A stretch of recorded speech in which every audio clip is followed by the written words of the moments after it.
Well, coming out of the bye, Northwestern showed some fight and really kind of had the game until they didn't. Northwestern loses to Maryland 31-24. Let's talk about it. You are Locked On Northwestern, your daily podcast on the Northwestern Wildcats, part of the Locked On Podcast Network, your team every day.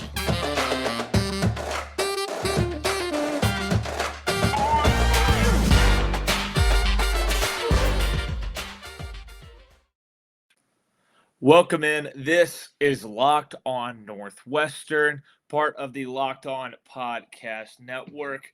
I'm your host, Carter Bird, and thank you for making Locked On Northwestern your first listen every day for anything and everything Northwestern. We're available wherever you get podcasts, Apple Podcasts, Spotify, wherever you can find us. We're also available on YouTube. Just search Locked On Northwestern, and you should be able to find us there. Wherever you listen, make sure you subscribe, turn on notifications, and leave a comment, leave some feedback. We'd love to improve the show. But yeah, we are a part of the Locked On Podcast Network, your team every day. Today's episode of Locked On Northwestern is brought to you by Sling TV. You don't miss this week's matchup between Northwestern and Iowa right here on Sling. Sling, the TV you love for a price you'll love. Try it today. All right, so Northwestern dropped their sixth game in a row this weekend at College Park at Maryland, 31-24. And, coming out of the bye, they were 14-point underdogs. I thought they showed fight. I really did. I thought they showed fight. I thought there was a clear plan to me. It was an impressive first half. It really was. I mean, you go to half with a 7-point lead. Maybe it could have been a 10-point lead, but a pass interference allowed Maryland to get closer. Defense still stood up tall and kick a short field goal. But it was an impressive fight. It was a fun game, but it didn't go Northwestern's way. We did get that backup quarterback battle that we thought we were going to get. And, at times it looked like a backup quarterback battle. It definitely did. And I think that's where you had to start with Northwestern's offense in this one. Look, my first takeaway watching this game is the offensive line came out of the bye ready to go, and they showed up and they got push. I mean, 4.7 yards per carry the whole game, 2 rushing touchdowns, only allowed a single sack. Impressive performance by them. They opened up holes for everybody back there behind them. Evan Hull returned to Evan Hull status. He really was impressive. He was back to explosive, borderline dominant Evan Hull that we've seen. 20 rushes for 119 yards, 4 receptions for 31 yards, and a touchdown. So 150 yards from scrimmage and a touchdown on 24 touches. That's the Evan Hull that we saw early in the year. He looked fast. He looked physical. He was running through guys left and right. He was making plays with running through tackles. It really was a phenomenal effort by him. I was impressed. I was encouraged for sure. And look, I mean, he got to the edge a few times, picked up some big plays. He obviously had the one of the touchdowns in the game. His backfield mate for this one, for the most part, was Andrew Clare. And Andrew Clare, he looked pretty good. He really did. I mean, 5 rushes, 27 yards, and a touchdown. I mean, he looked physical as well. He looked strong. And he had another long rush that was wiped out by a holding penalty, which was unlucky for him. Brendan Sullivan, up and down day. I mean, but it's his first start of his Northwestern career. It was kind of to be expected. He was 18 of 24, 75% completion percentage for 143 yards, 1 touchdown, 2 interceptions, multiple deep defensive pass interferences that do not show up on the stat sheet, but I think there were at least 3 of them. Thought he played within himself most of the game. Keyword most of the game there. He had 13 rushes for 53 yards. He effectively used his legs. He picked up several first downs with his legs back there. Again, was only sacked 1 time, and I don't really put that one on the offensive line. They just brought more guys that could be blocked, and Brendan Sullivan didn't realize that, and he was rolling to his right, and the backside pressure ran him down for the sack. Kind of and I think it was in the first half. His 2 interceptions hurt really bad. First one was a beat and a half late. It just was. I like the play design. I do. I thought he looked at the flat route too long for what the play was supposed to be. He needed to get that ball out to his tight end running the wheel quicker. And because he was a little late getting there, when he was late getting there, the backside safety had all the time in the world to read his eyes, come across the formation, cut the ball off for a pick and a big return the other way.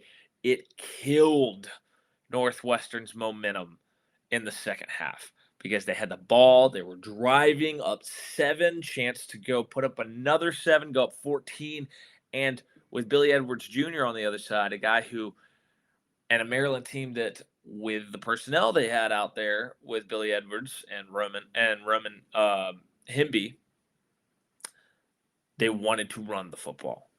And putting them down 14 would have put a lot of stress on Maryland. It would have changed kind of, you hear people talk about the game script. You hear them talk about when you get into a negative game script, it's hard to run the ball. And I think that would have been definitely a stress factor put on Maryland's offense, put on Billy Edwards Jr. that would have been interesting.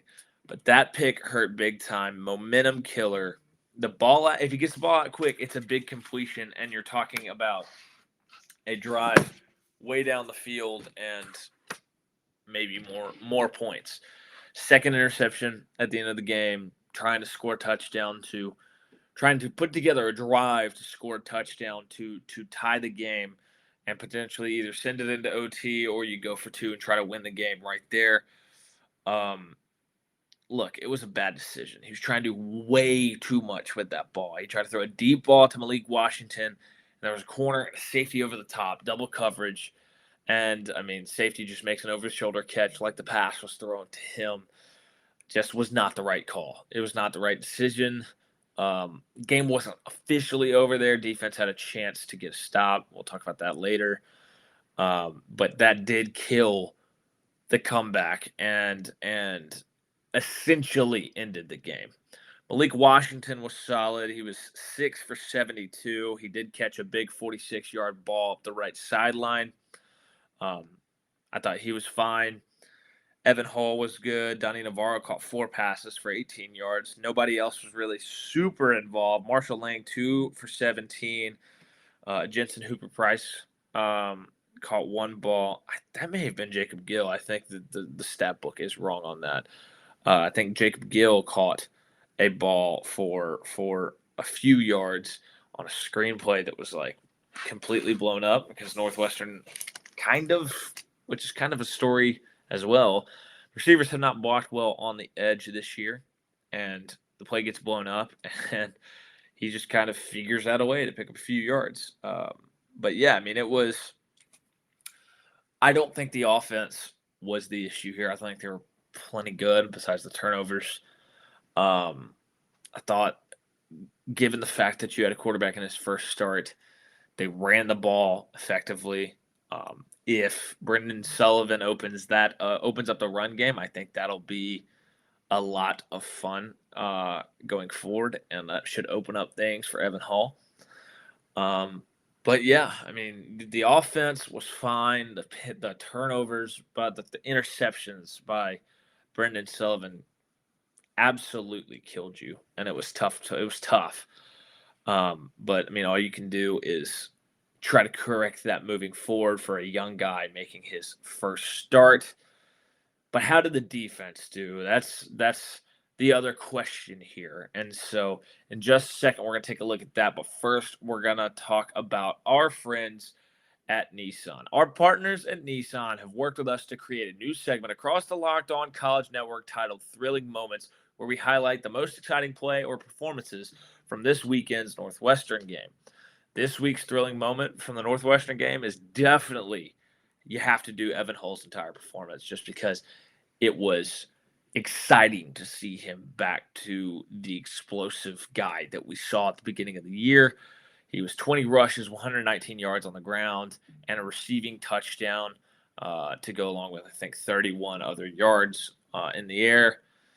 Evan was back to his old self after the bye week. He looked explosive. He looked fast out there against Maryland. But it'll be encouraging to see what that looks like going forward. This segment has been inspired by the thrilling new designs featured across Nissan's new lineup of vehicles. Pursue what thrills you in the all-new Frontier, Armada, or Pathfinder today. Available now at nissanusa.com.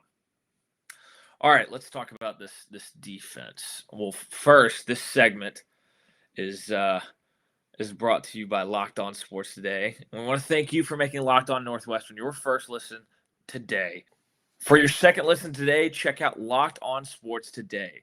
From the games that matter the most to the biggest stories in sports, go beyond the scoreboard and behind the scenes with local experts and insights only Locked On can provide. Locked On Sports Today, available on this app, YouTube, and wherever you get your podcasts. All right, so now that we have talked about that, let's talk about the defense. I thought that there was a decent plan. I thought the plan was to try to make Billy Edwards beat you. The execution may not have been there because of the fact that you struggled so much to stop the run. They did run the football well. But when Billy Edwards did drop back to pass, you were able to get some pressure on him. You weren't able to contain him in the pocket as well as you would have liked. He got out and used his legs a few times and was effective doing that. He really was. And at times you just lost contain and allowed for him to pick up yardage with his legs.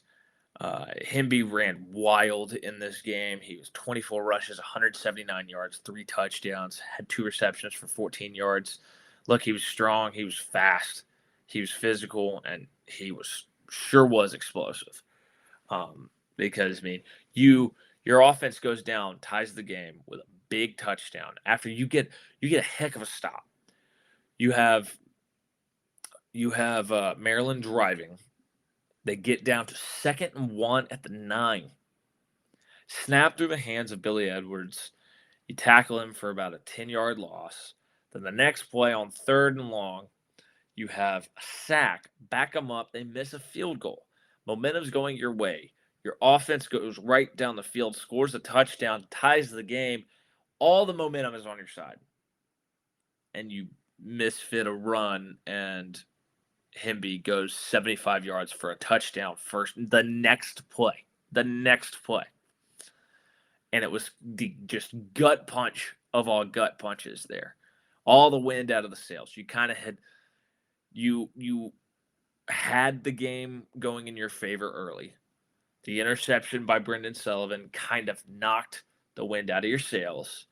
They go up. You get a huge stop by your defense in the red zone. Huge. And then, sure enough, you go down, score a touchdown, and then they hit you right back.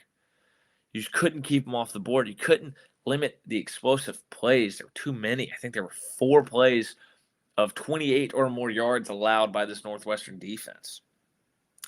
And look, I mean, Billy Edwards Jr., backup quarterback, 18 of 28, 64% completion percentage, 166 yards, 1 touchdown, 16 rushes, 66 yards. He was nothing flashy. He just didn't lose the game. That's all he did. I mean, he used his legs to pick up some first downs. He handed the ball off to Himby a lot. He made a few plays throwing the football. A lot of them were when guys kind of got dropped off in coverage and were kind of wide open, which you didn't like to see.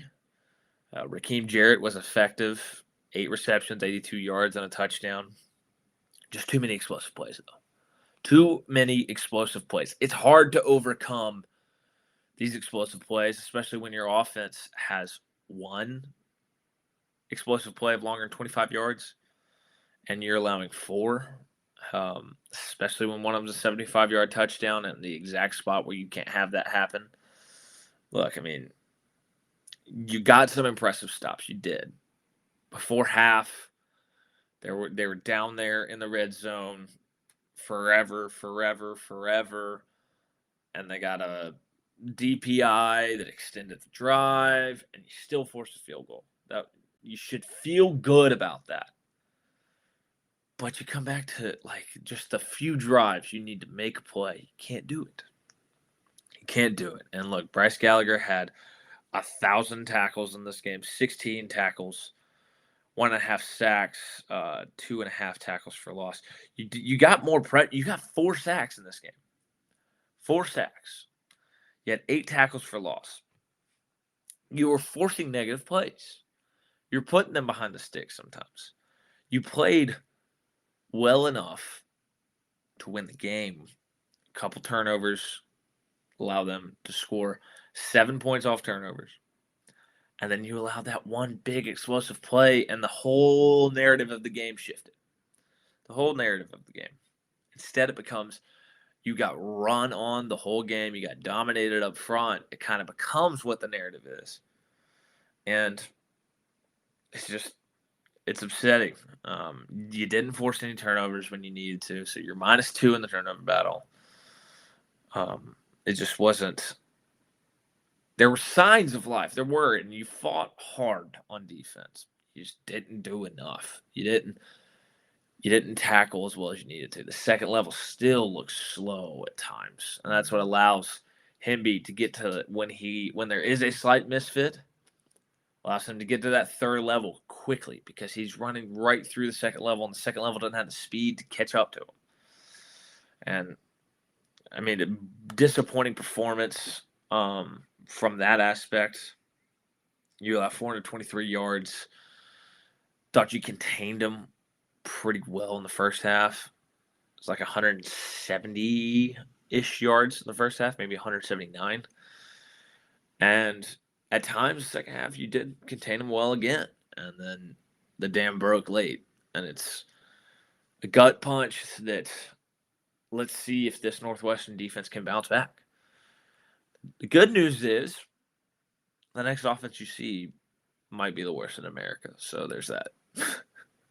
And they may not have the athletes to expose the lack of speed in the second level.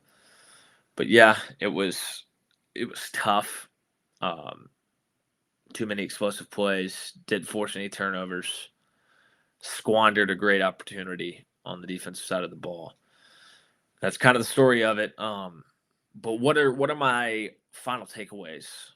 We'll get to that here in a second. But first, let's talk about our friends at Sweatblock. Look, as a larger person, I've always had issues with sweating. No one wants to be that person pitting in public.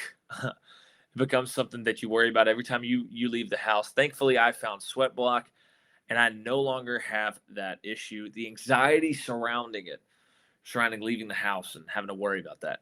I mean, it faded away once I found Sweatblock. Sweatblock was created by a doctor to help with his own excessive sweating. It is doctor created and doctor recommended.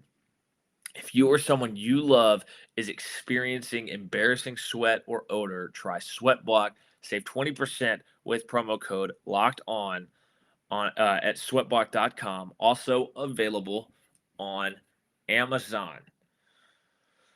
All right, so here we go for the final takeaways. My final takeaways from this game. I think you have something in Brendan Sullivan. I do. You just have to make sure that he plays within himself. He goes through his reads in a timely manner. I really liked what he did with his legs. I thought for every bit that Billy Edwards used his legs to pick up first downs and keep some drives alive, Brendan Sullivan did it that much, if not more. I was encouraged by the signs of the offensive line being able to run the football. I think that needs to continue, especially as the season goes on. If you run with Sullivan the rest of the year, you're going to be a little more limited in the passing game. And so I think because of that, you need to run the football.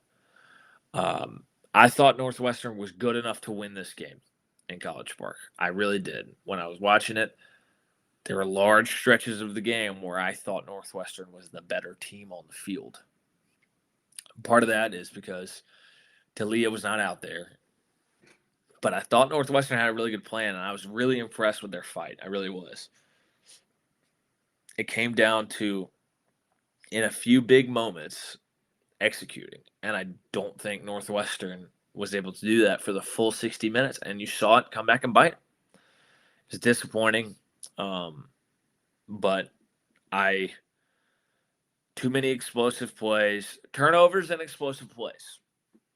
How many times this year has that been the story? How many times? It feels like a recurring nightmare for this Northwestern team. A lot of these losses are because you're losing the turnover battle by so much, and you're giving up too many explosive plays. And when Northwestern gives up an explosive play, it's not a 15, 20-yard play or what. There's plenty of those. But the ones that are the straw that breaks the camel's back are the 30, the 40, the 50, the 75-yard plays. And this game embodied what has beaten Northwestern time and time again this year.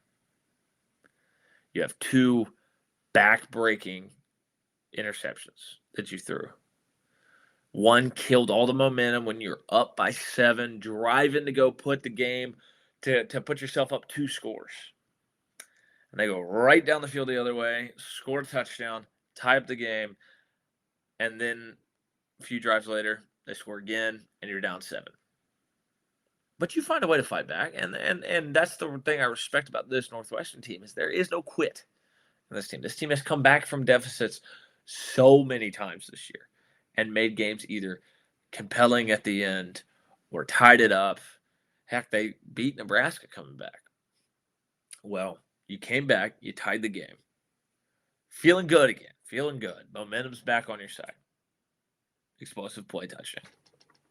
75 yards, explosive play touchdown. And just like that, it's over again. Not over because you have the ball going down the field. You're trying to score to tie the game, potentially send it to OT. And you make a bad decision. And you throw into double coverage, interception, ball game over at that point. You could have, I guess, technically gotten a stop. You had a 3rd and 1. And Billy Edwards rips off a 20-something yard run up the left side. Yeah, but it was – this game I felt encapsulated this Northwestern team this year. Golden opportunity chance to go seize a road win in the Big Ten. Pick up some momentum.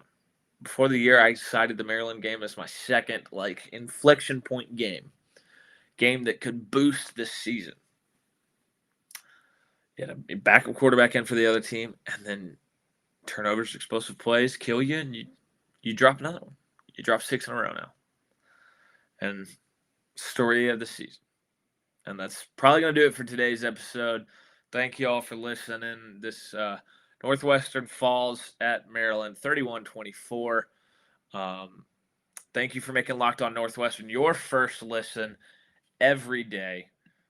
We really appreciate it. We're available wherever you get podcasts, Apple Podcasts, Spotify, wherever. For your next listen, check out Locked On Sports Today. Check on the Locked On Sports Today podcast.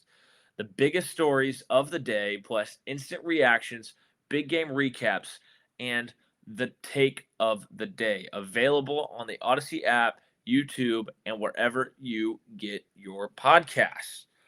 All right, well, I'm your host, Carter Bird. You can follow me on Instagram and Twitter at CarterBird13. We will be back this week further breaking down this game. Looking forward to Iowa. And yeah, that's probably going to be the plan for this week. I will see you all later. See you next time.